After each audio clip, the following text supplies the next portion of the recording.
আল হিকমা, বিশুদ্ধ দিন প্রচারে নির্ভীক পথ চলা। আসসালামু আলাইকুম ওয়া রাহমাতুল্লাহ। প্রিয় ভাই বোনেরা, পথভ্রষ্ট মুকাল্লিদ রেজাউল করিম আবরার ওরফে চাপাবাজ আবরার এবার ইমাম বুখারীকে নিয়ে চরম মিথ্যাচার করেছেন। তিনি ভুয়া কিছু দলিল দিয়ে এই কথা প্রমাণ করার চেষ্টা করেছেন যে ইমাম বুখারী তারাবি ও তাহাজ্জুদকে একই সালাত মনে করতেন না। ইমাম বুখারী রাতের শুরুতে তারাবি এবং শেষ রাতে তাহাজ্জুদের সালাত আদায় করতেন। এভাবেই তিনি পবিত্র কুরআন খতম করতেন। কিন্তু কাজ্জাব আবরারের এবারও শেষ রক্ষা আর হলো না। অবশেষে তিনি ভুয়া দলিল সহ ফের ধরা খেলেন ব্রাদার রাউলের হাতে। বাইম মাসের মতো পিছলে যাওয়ার আগেই আমাদের বীর বাহাদুর ব্রাদার রাহুল ভাই ছাই দিয়ে তাকে ধরে ফেলেছেন। প্রিয় ভাই বোনেরা, কিভাবে রাহুল ভাই এই ধোঁকাবাজ শয়তানটারে ধরে ফেললেন সেই দৃশ্য দেখার আগে চলুন আমরা একবার দেখে নেই ইমাম বুখারী রহমতুল্লাহ আলাইহি সম্পর্কে কি বলেছেন কাজ্জাব বক্তা এই আবরার। তো চলুন শুরু করা যাক। মা কানা ইয়াজিদু, বাড়াতেন না, ফি রমাদান, রমাদানে ওয়ালা ফি গায়রিহি, রমাদানের বাহিরে, আলা 11 রাকাত, 11 রাকাতের বেশি। তারা এই হাদিস দিয়া বলে তারাবি তাহাজ্জুদ এক নামাজ বলে না। এই হাদিসটা উল্লেখ করেছেন কে? ইমাম বুখারী রাহমাতুল্লাহ আলাইহি।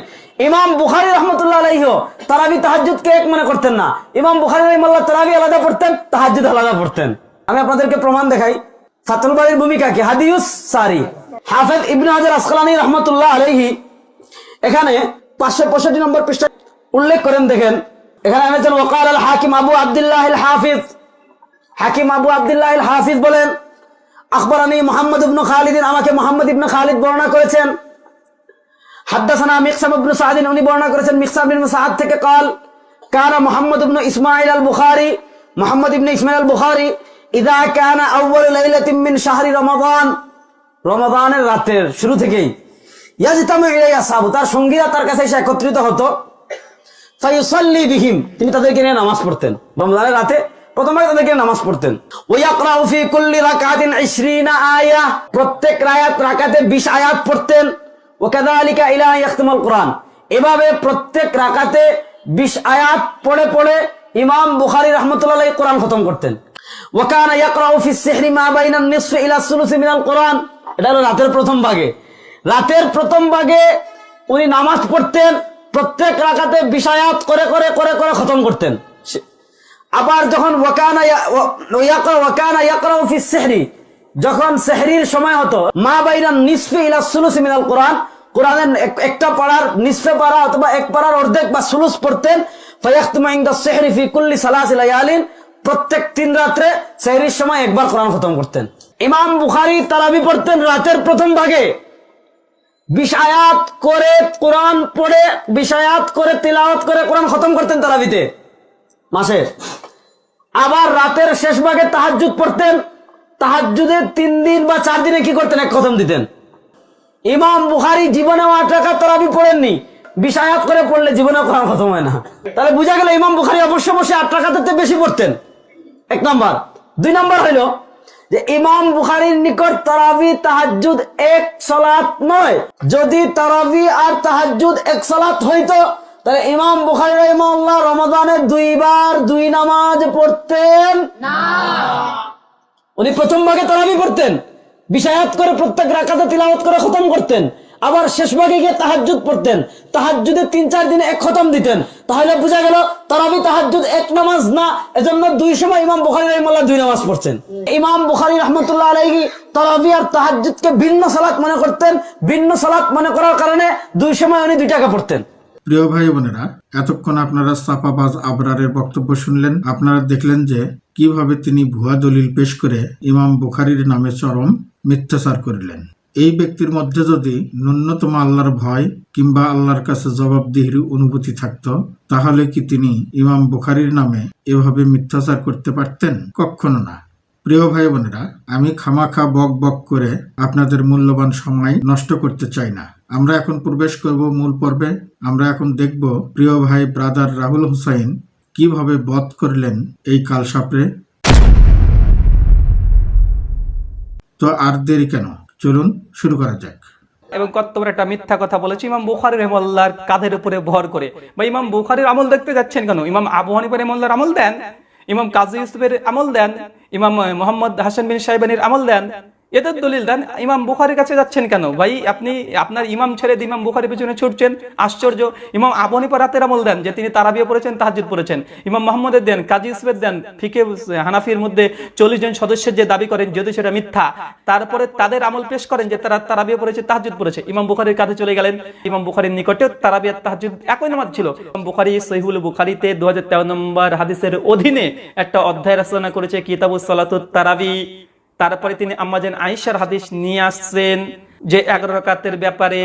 আবার সেই ইমাম বুখারী নিজেই কিতাবুত তাহাজ্জুদ অধ্যায়ে 1147 নম্বর হাদিসে আম্মাজান আয়েশার হাদিসটা নিয়ে আসছে। অত একই হাদিস তারাবির অধ্যায়ে নিয়ে এসেছে, তাহাজ্জুদের অধ্যায়ে নিয়ে এসেছে। এর থেকে প্রমাণিত হয় ইমাম বুখারীর বুঝ আপনার মতো মুকাল্লিদের নয়। ইমাম বুখারীর বুঝ তারাবি এবং তাহাজ্জুদ একই নামাজ, তার জন্য তো দুটো অধ্যায় আলাদা, কিন্তু হাদিস এক। অতএব থেকে এটাই প্রমাণিত হয় যে ইমাম বুখারীর নিকটে তারাবি আর তাহাজ্জুদ একই নামাজ ছিল, তার জন্য একই হাদিস দিয়ে দুটো দলিল কায়েম করেছে। আলহামদুলিল্লাহ হয়ে গেল। ইমাম হাজার আসকালানী সহিহ বুখারী শারহ ফাতুল বারী শারহ মুকাদ্দামাতে তিনি ইমাম বুখারীর আমল বর্ণনা করেছে। আসলে এটাও যে আমলের কথা বলেছেন এটাও প্রমাণিত নয়। আসেন আমরা শুধুমাত্র বলি বা ঘটনাটা পেশ করি যে অনেকে দলিল দিচ্ছে যে ইমাম বুখারী রাহিমাহুল্লাহ তিনি নাকি তারাবিও পড়তেন, তাহাজ্জুদও পড়তেন। সম্পূর্ণ মিথ্যা কথা। কেননা এই মর্মে কোনো সহিহ সনদে কিছু বর্ণনা নেই। ইমাম হাজার আসকালানী তার ফাতুল বারীর মুকাদ্দামাতে তিনি যে কথাটা নকল করেছেন, সেই কথাটার থেকে প্রথমত যে সনদ মানে বর্ণনা পাওয়া যায়, আমরা দেখছি এই সনদের মধ্যে একজন রাবী আছে। সে রাবী একই মানে সনদের মধ্যে এক এক জায়গাতে এক এক রকমের নাম এসেছে। কয়েকটা উদাহরণ দিয়ে যাস। ফাতুল বারীর ভূমিকাতে যেটা মুকাদ্দামা 481 নম্বর পৃষ্ঠাতে সনদের মধ্যে একজন রাবী আসছে, মিকসাম বিন সাদ, এই রাবি পাওয়া যায়। 2 নম্বর তারিখে বাগদাদে আবার যখন এই ইমাম বুখারীর মানে এই আমলের বর্ণনাটা আসে, সেই সময়তে এই রাবির নাম পরিবর্তন হয়ে গেছে মুসাব্বিহ বিন সাঈদ, তারিখে বাগদাদ 2য় খণ্ডের 332 পৃষ্ঠায়। আবার তাবাক্কাত হানাবিলাতে যখন এই ইমাম বুখারীর আমলে বর্ণনাটা এসেছে, তখন ওই রাবির নাম পরিবর্তন হয়ে গিয়েছে কি যে মাসি বিন সাঈদ চলে এসেছে। 3 গেল 4 তারিখে দামেস্কে 52 খণ্ডের 79 পৃষ্ঠাতে, তখন এই রাবির নাম হয়ে গেছে মুসাব্বিহ বিন সাঈদ। 5 নম্বর ইমাম জাহাবী রাহিমাহুল্লাহ মানে একটা ঘটনা নকল করেছে তাহজিবুল কামালে 24 খণ্ডের 446 পৃষ্ঠা ইমাম বুখারীর উক্ত ঘটনাটা বর্ণনা করেছে। এই রাবির নাম পরিবর্তন হয়ে গেছে মুসাব্বিহ বিন সাঈদ। আবার 6 নম্বর পয়েন্ট ইমাম সুবিকি রাহিমাহুল্লাহ তাবাকাতুশ শাফি 2য় খণ্ড 224 পৃষ্ঠাতে এই রাবির নাম হয়ে গেছে নাজিজ বিন সাঈদ। মানে আপনাকে মাত্র 6টা এখানে দলিল পেশ করলাম যে ইমাম বুখারীর যে রাতের আমল তারাবি তাহাজ্জুদ যে ঘটনাটা পেশ করা হয়, এই ঘটনা যে 6টা সনদ পাওয়া যায়, 6টা সনদে একজন রাবী, একই রাবির নাম এক এক জায়গায় এক এক রকমের এসেছে। আর এই রাবী আসলে কোন রাবী, এই রাবীর কে আগে নির্দিষ্ট করেন যে আসলে কোনটা, তারপর তার যারা তাদিল পেশ করেন, তারপরে এটা জনতার সামনে পেশ করবেন। এই যারা তাদিল পেশ করছেন না, এই রাবীকে আগে নিসবাত করছেন না যে আসলে কোন রাবীটা সঠিক, কেননা এখানে 6 জায়গাতে 6 রকমের বর্ণনা এসেছে। তাই এই দলিল দেওয়াটা এটা উচিত নয়। ইসনাদু মিনাদ দ্বীন, সনদ হচ্ছে দ্বীনের অন্তর্ভুক্ত। একটা বিভ্রান্তিকর সনদ নিয়ে এসেছেন। তারপরেও যদি ধরে নিই যে ইমাম বুখারী রাহিমাহুল্লাহর এই ঘটনা, ইমাম বুখারী প্রত্যেক রাকাতে 20টা করে আয়াত পড়তেন, তিনি প্রত্যেক মানে 20 রাকাত তারাবি পড়তেন এমনটি নয়। তারপর তিনি কোরআনকে খতম দিতেন, এটা যে নামাজের মধ্যেই পড়েই যে কোরআন খতম দিতেন এমন বর্ণনাও নেই যে নামাজের মধ্যে। খাস আপনার দলিল পেশ করেন, তো এই কথা প্রমাণিত নয় যে ইমাম বুখারী রাহিমাহুল্লাহ নামাজের মধ্যে তিনি 20 রাকাত তারাবি পড়েছেন, এই কথা প্রমাণিত নয়।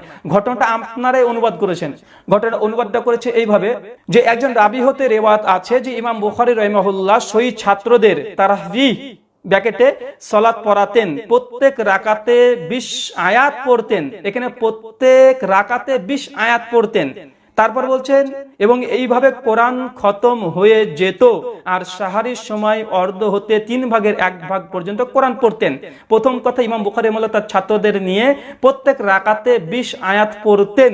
এখানে 20 রাকাত পড়েছেন এই কথা না, তিনি প্রত্যেক রাকাতে 20 আয়াত পড়তেন। 2 নম্বর তারপরে বলা হচ্ছে এখানে যে এইভাবে 3 ভাগের 1 ভাগ পর্যন্ত কোরআন পড়তেন। তিনি এই শেষ যে কোরআন পড়তেন এটা যে নামাজের মধ্যে পড়তেন এমনটি নয়। তিনি তারাবির পরে এমনি তিনি কোরআন পাঠ করে কোরআনকে তিনি খতম দিতে পারেন। নামাজের মধ্যে কথা লেখা নেই। আপনি হাদিস শরীফে দেখেন, তারিখে বাগদাদে দেখেন, আপনি গ্রন্থে দেখেন নামাজের মধ্যে যে তিনি তারপরে যে পড়ে পড়ে পড়ে পড়ে কোরআন খতম দিতেন অর্ধ ইসের মধ্যে, এই কথা প্রমাণিত নেই। এটা তাদের ধোঁকা, বরং এটি ইমাম বুখারী রাহিমাহুল্লাহ এটা হতে পারে যে তিনি প্রত্যেক রাকাতে 20টা করে আয়াত পড়তেন, পড়ার পরে তারাবি শেষ হয়ে যেতেন, তারপরে এমনি তিনি কোরআন পাঠ করতেন, তারপর তিনি কোরআনকে এইভাবে তিনি খতম দিতেন। মুকাল্লিদদের এটা ধোঁকা, এটা প্রতারণা স্পষ্টভাবে এখান থেকে প্রমাণিত হয়ে যায়। তো সার্বিকভাবে আমরা এই কথাটা আপনাদের সামনে পেশ করলাম। এই আমাদের মুফতি রেজাউল করিম আবরারের তার বিভ্রান্তিকর বক্তৃতা, এই মুকাল্লিদদেরকে বলবেন যে মূলত আমি যে দলিলগুলো দিয়েছি খণ্ডন করতে বলেন। তাদের প্রত্যেকটা পয়েন্ট বাই পয়েন্ট ভিডিও চালিয়ে আমি জবাব দিয়েছি, কিন্তু আমার ভিডিওর একটা জবাব দিতে বলেন। এই মুফতি রেজাউল করিম আবরার মুজাফফর বিন মুহসিন কিন্তু একটা মিথ্যাচার করেছিল, আমি তার জবাব দিয়েছিলাম। আমার জবাবের তারপর তিনি একটা জবাব দিয়েছে, তারপরে পাল্টা আমি তার জবাব দিয়েছি, আমার তারপরে ওই জবাবের আর জবাব আসে নাই। মানে আমার দ্বিতীয় ভিডিওর জবাব রেজাউল করিম আবরারকে যেটা দিয়েছি সেটা তিনি নিজের মায়ের দুধ মনে করে আমার ভিডিওটাকে পুরোটাই হজম করে ফেলেছে, জবাব দেয় নাই। প্রিয় ভাই বোনেরা, এতক্ষণ আপনারা প্রিয় ভাই ব্রাদার রাহুল হুসাইনের বক্তব্য শুনলেন। রাহুল ভাইয়ের বক্তব্যে আমরা যে 3টি বিষয় বুঝতে পারলাম সেগুলো হলো: 1. ইমাম বুখারী তার সহিহ আল বুখারীতে 2013 নম্বর এবং 11047 নম্বরে বর্ণিত একই হাদিস তারাবি ও তাহাজ্জুদ অধ্যায়ে লিপিবদ্ধ করে প্রমাণ করেছেন যে তারাবি ও তাহাজ্জুদ ভিন্ন নামে মূলত একই সালাত। 2. ধোঁকাবাজ আবরার ইমাম ইবনে হাজার আসকালানি রচিত সহিহ বুখারীর যে ব্যাখ্যা গ্রন্থ থেকে রেফারেন্স উল্লেখ করেছেন সেটির সনদ বিভ্রান্তিকর, কারণ একই রাবির নাম 6টি স্থানে 6 রকম ভাবে এসেছে। 3. এছাড়া এই বর্ণনা দ্বারা একথা প্রমাণ করে না যে রমজানে ইমাম বুখারী রহমতুল্লাহ আলাইহির আমল 2 রকম ছিল। প্রিয় ভাই বোনেরা, আমি আশা করি ব্রাদার রাহুল ভাইয়ের বক্তব্যের মাধ্যমে আপনারা পরিষ্কারভাবে বুঝতে পেরেছেন যে রেজাউল করিম আবরার একজন মস্ত বড় ধোঁকাবাজ এবং সাক্ষাৎ শয়তান। আপনারা আরো বুঝতে পেরেছেন যে এই ধোঁকাবাজরা দ্বীনি জ্ঞানে অজ্ঞ এদেশের অগণিত মুসলিমদের ঈমান ও আমলকে ধ্বংস করে কিভাবে তাদের জাহান্নামের পথে নিয়ে যাচ্ছেন। মহান আল্লাহ সুবহানাহু তাআলা আমাদের সবাইকে তার সত্য দিন চেনার, বোঝার এবং মেনে চলার তৌফিক দান করুন, এবং সেই সাথে পথভ্রষ্ট রেজাউল করিম আবরারের মতো মিথ্যুক ধোঁকাবাজদের কবল থেকে আমাদের হাজার মাইল দূরে থাকার তৌফিক দান করুন। ওমা তৌফিকি ইল্লা বিল্লাহ। প্রিয় ভাই বোনেরা, ভিডিওটি উপকারী মনে হলে নিচের বেল আইকন বাটনে চাপ দিয়ে চ্যানেলটি সাবস্ক্রাইব করুন। এই ধরনের নিত্য নতুন ভিডিও পেয়ে যাবেন সবার আগে। ভিডিওটিতে একটি লাইক ও একটি কমেন্টস করে আপনাদের মূল্যবান মতামত ও পরামর্শ দিয়ে আমাদের সাথেই থাকুন। সেই সাথে ভিডিওটি শেয়ার করে অন্যদের দেখার সুযোগ করে দিন। এটি আপনার আমলনামায় অবশ্যই সাদাকায়ে জারিয়া সওয়াব হিসেবে লিপিবদ্ধ হবে ইনশাআল্লাহ। প্রিয় ভাই বোনেরা, এতক্ষণ সাথে থেকে পুরো ভিডিওটি দেখার জন্য সবাইকে ধন্যবাদ। আবারও দেখা হবে নতুন কোনো এক ভিডিওতে। সেই পর্যন্ত ভালো ও সুস্থ থাকুন। আল্লাহ হাফিজ।